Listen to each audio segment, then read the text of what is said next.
जब कपड़ा तैयार किया जाता है तो उसमें बहुत सारा काम होता है और उसमें कहीं कहीं पर हेम या तुरपन करने की जरूरत पड़ता है। मतलब कई ऐसा जगह आता है, कई ऐसे हिस्से आते हैं जिसमें क्या होता है, हाथ से तुरपन किया जाता है या फिर उसको हेम किया जाता है। तो बताओ ऐसा जगह मतलब कि कौन कौन से हिस्सा पर हाथ से तुरपा जाता है? हाथ से कपड़े को कब कब तुरपा जाता है, कहाँ कहाँ पर? जैसे मान लो बटन लगाना है तो बटन के जो काज होता है वहां तुरपा जाता है, या फिर अगर मान लो पैंट सिया है जेंट्स का तो जो नीचे वाला ज्वाइंट जब जोड़ा जाता है तो वहां भी क्या होता है, तुरपा गया रहता है। तो कुछ ऐसे ऐसे जगह हैं, जेंट्स के हो गए, लेडीज के भी ऐसे कपड़े हैं जहाँ कई ऐसे हिस्से आते हैं जहां पर हाथ से हेम करना पड़ता है, मतलब कि तुरपना पड़ता है। गोट या पाइपिंग लगाने में हेम करना जरूरी हो जाता है। खुले घेरे के नीचे हेम करके मोड़ना ही ज्यादा अच्छा होता है। मतलब अगर खुला जगह है तो उसको मोड़ के हेम कर दिया जाता है, तुरप दिया जाता है तो वो ज्यादा अच्छा होगा। ऐसे मोड़ के सिलाई भी चलाया जा सकता है, जैसे मान लो कि पैंट का ये निचला भाग हो गया तो उसको मोड़ के तुरपा जाता है तो वो अच्छा होता है। लेकिन हम क्या कर सकते हैं, इसको मोड़ के डायरेक्ट सिलाई भी चला सकते हैं, लेकिन सिलाई करने से अच्छा क्या होता है, तुरपना। हेम के द्वारा जो गोट या पाइपिंग बैठाई जाए वह ठीक से मुख्य कपड़े से सटी रहनी चाहिए, मतलब कि अच्छा से सटा हुआ रहेगा तभी जाकर के अच्छा रहेगा। हेम के टांके समीप समीप और छोटे छोटे होने चाहिए। अब ये नहीं कि एगो एक एक इंची का इसे तुरप दिया गया तो देखने में भी कैसा लगने लगेगा, भद्दा लगने लगेगा। हेम के धागे का अंतिम छोर ठीक से फंसा दिया गया हो ताकि हेम खुलने नहीं पाए। गोट पाइपिंग का कपड़ा यदि झीनी रचना का है तो हेम के टांके और भी महीन होने चाहिए। कैसे होने चाहिए? टांके और भी महीन होने चाहिए। वैसे सस्ते कपड़े की गोट पाइपिंग लगाना भी रचना संबंधी नुक्स है। नीचे मोड़ने का कपड़ा अधिक रखने से लंबाई बढ़ाने की गुंजाइश रहती है। मतलब कि नीचे अगर ज्यादा कपड़ा बचे रहता है तो उसको मोड़ के हम लंबाई क्या कर सकते हैं, बढ़ा सकते हैं, बढ़ाने की गुंजाइश रहती है। लेकिन अगर कपड़ा छोटा ही रहेगा, कम रहेगा, तब कोई गुंजाइश नहीं रहेगा उसमें। हेम के लिए मजबूत धागा लेना चाहिए जो मुख्य वस्त्र के रंग और रचना से मेल खाता हुआ हो।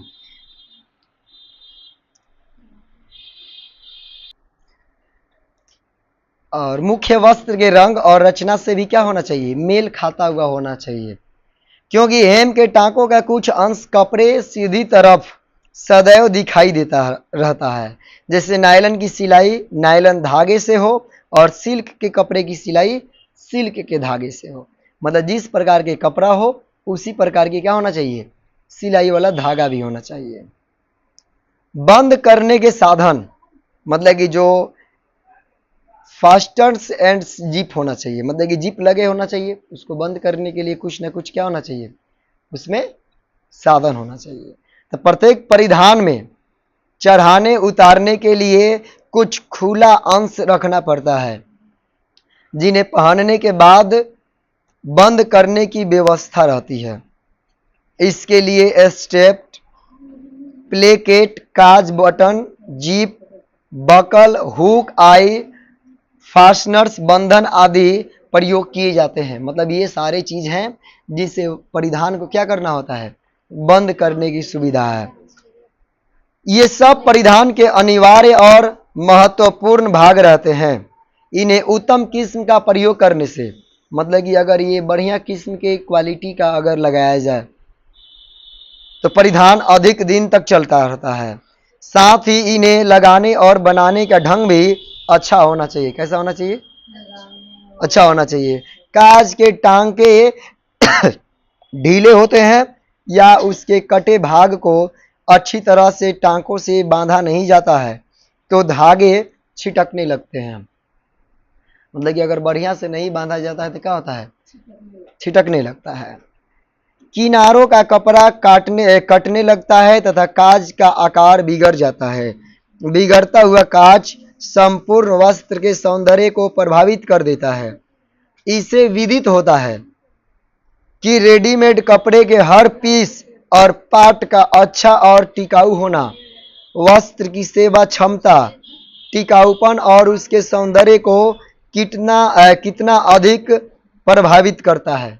मतलब ये सारी चीज दर्शाता है कि कितना अधिक उसे प्रभावित करता है। जीप ऐसी होनी चाहिए जो निर्बाध रूप से खुल बंद हो सके। मतलब कि जीप ऐसा होना चाहिए लगाने वाला जो चैन वाला है कि वो निर्बाध रूप से बिना रुके बिना किसी बाधा के क्या हो सके, अच्छा से खुल सके और बंद हो सके। बटन को टांकने का ढंग उचित होना चाहिए। प्रेस बटन के सभी छिद्रों को कस देना जरूरी होता है। कुछ बटन में सेंक लगाना पड़ता है।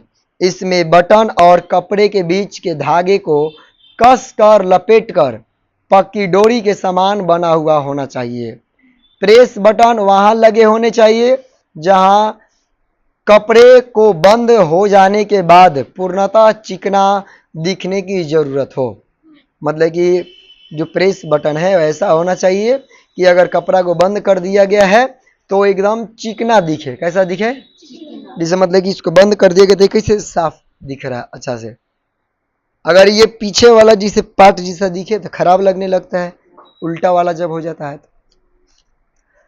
इसके प्रत्येक छिद्र में टांका लगा लेना चाहिए। प्रत्येक छिद्र को पृथक पृथक मुख्य कपड़े के साथ टांकना जरूरी है। एक छिद्र की टकाई हो जाए तो बटन के नीचे के धागे दूसरे छिद्र में ले जाना चाहिए। अंतिम टांके के बाद 2-3 बार टांका लेकर गांठ लगाकर काटना चाहिए।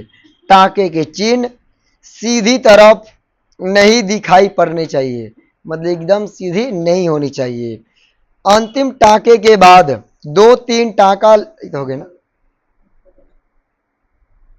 इन सब छोटी छोटी बातों को भी परख लेना चाहिए। मतलब कपड़ा खरीदते समय रेडीमेड इन सभी चीजों को क्या करना चाहिए, अच्छे से परख लेना चाहिए, क्योंकि परिधान की फिटिंग तथा संपूर्ण प्रभाव पर इनका असर पड़ता है।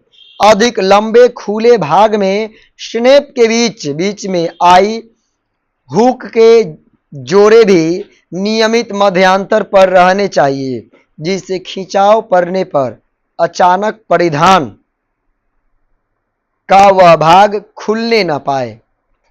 मतलब कि अगर थोड़ा सा खींचतान हो तो भी क्या हो, परिधान न खुल पाए। बटन जीप फास्टनिंग की वयन और रचना एवं कार्य क्षमता वस्त्र के अनुरूप तथा उससे मेल खाते ही होनी चाहिए। कैसा होना चाहिए?